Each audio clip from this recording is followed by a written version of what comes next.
Salut à tous, bienvenue sur ma chaîne YouTube, donc toute première vidéo. J'espère que j'en aurai d'autres à vous proposer. Enfin bref, donc du coup aujourd'hui je vais vous expliquer dans cette vidéo comment préparer donc un massacre de brocard. C'est également adaptable pour les cerfs ou daims, mais en plus grosse quantité quoi, et avec des ustensiles un peu plus adaptés. Mais le principe est le même. Donc je vais vous montrer un peu comment on fait. Pour l'utilisation des produits, je vous mets en lien sous la description en fait où est-ce que je me procure donc l'eau oxygénée.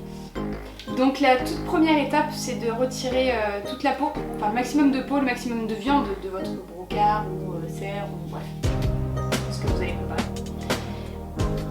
Ensuite, pensez à bien enlever les yeux. Si vous les laissez, c'est pas très gênant, mais c'est quand même mieux de pouvoir les retirer. La seconde étape. Donc la seconde étape, c'est la cuisson. Donc il faut prendre une casserole ou un faitout bien adapté à la taille de votre crâne. Moi je mets de l'eau à bouillir, je la fais bouillir dans ma bouilloire. Je pose mon crâne dans ma casserole, je mets un petit peu de lessive en fait pour masquer un peu les odeurs de la cuisson. Parce que je ne vais pas vous le cacher, c'est pas très bon là. Je mets mon eau, je laisse mon trophée à la cuisson pendant une bonne heure. Plus ça ne sert à rien, ça risquerait donc de fragiliser votre crâne et moins ça risquerait de ne pas vous aider pour après pouvoir retirer le reste de la viande. Faites bien attention à ce qu'en fait l'eau aille juste en dessous en fait, des doigts pour vraiment couvrir la totalité du crâne. Et si vous pouvez adapter et mettre de la ficelle ou du fil, peu importe, pour maintenir en fait votre trophée dans la casserole. Ça dépend de votre casserole et de comment est mis votre crâne.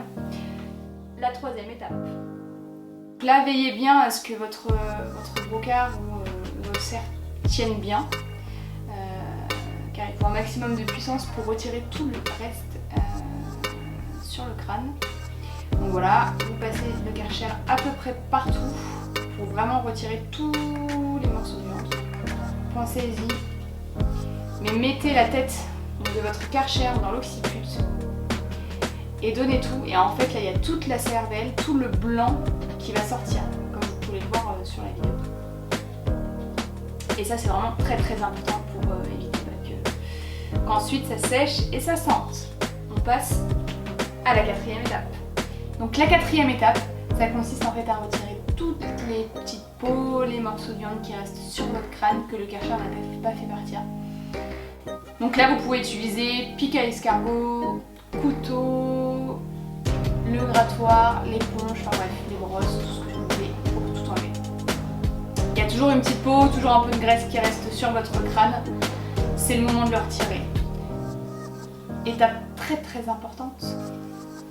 Toujours dans l'occiput, vous allez regarder, il y a une membrane à l'intérieur et en fait cette membrane là, il faut absolument la retirer parce que si vous laissez cette membrane et qu'elle sèche, ça va sentir. Donc là vous allez avec votre pic à escargot, votre pince à épiler, comme vous voulez, il faut la retirer, vous grattez et au bout d'un moment tout va venir et vous serez tranquille. N'hésitez surtout pas à l'intérieur du nez à casser toutes les petites fibres, enfin je ne sais même pas trop comment on appelle ça, bref. Vous cassez tout, parce que ça sert à rien et en fait il y a toujours des petits morceaux de viande qui servent à rien et qui du coup, s'il reste en fait, bah, ça va sécher et ça va sentir. Donc là vous irez un franco, hein. Donc vous faites attention au nez quand même au bout, mais là vous cassez tout ce qu'il y a à l'intérieur, il n'y a aucun problème, vous pouvez passer même par derrière, enfin voilà, vous enlevez tout parce qu'il faut qu'il n'y ait absolument aucun morceau de viande. Place à la cinquième étape. Donc là, la cinquième étape, c'est le blanchiment de votre crâne, qui est très importante. Enfin voilà, c'est vraiment ce qui va finir votre travail et qui va le rendre blanc et éclatant quoi. Et qui va vraiment rendre votre massacre vraiment joli. Donc il y a deux façons de faire. Donc la première, c'est de mettre à tremper donc, le crâne entier dans l'eau oxygénée directement. Donc là, il faut vraiment avoir un récipient adapté à la taille de votre crâne et aussi à avoir assez d'eau oxygénée. Veillez à bien faire attention en fait de ne pas mettre à tremper vos bois. Il faut vraiment pouvoir les protéger. C'est ce qui est le plus simple. Mais moi, c'est pas ce que je préfère faire en fait. Du coup, moi, j'utilise du sopalin. Le papier essuie-tout, je mets vraiment du papier essuie-tout. Donc voilà, sur tout mon crâne, je fais rentrer voilà, dans les yeux, dans l'occiput. Enfin voilà, je mets de tous les trous qu'il y a pour pouvoir fixer en fait mon sopalin. Donc il y a vraiment du sopalin absolument partout. Je mets dans ma bassine, en fait, je laisse un fond où je mets un peu d'eau oxygénée. Je mets mon crâne directement dedans et là, à la louche ou au pinceau, comme vous voulez, j'imbibe tout mon sopalin d'eau oxygénée. Et là, je laisse ça pendant toute une nuit dehors. Je veille à ce que ça reste dehors parce que voilà, l'oxygène sont assez fort. Et c'est mieux de l'utiliser en fait dans un endroit. C'est mieux de l'utiliser dans un endroit ventilé. Donc après une nuit, je retire tout le sopalin de mon crâne et là, clairement, c'est quasiment blanc éclatant et c'est juste parfait. Et enfin, la 6e et dernière étape. Donc la 6e étape, c'est de faire un bain de soleil à votre crâne pendant autant de temps que vous voulez. Voilà, s'il y a du soleil dès le matin jusqu'au soir, bah, vous pouvez le laisser toute la journée dehors en plein soleil. Et là, en fait, ça va terminer le blanchiment de votre crâne et il va être juste parfait. Donc voilà, comme celui-ci. Merci à tous d'avoir suivi cette vidéo. J'espère que du coup vous pourrez faire vous-même votre massacre. Après, si vous décidez voilà, de le couper, il n'y a pas de souci. Après, si pour le blanchir, etc., tout est à peu près pareil.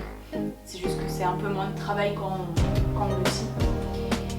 Je ne suis pas taxidermiste et vraiment je n'ai pas fait d'études ni rien, je ne vais pas donner des leçons, c'est juste ma méthode à moi.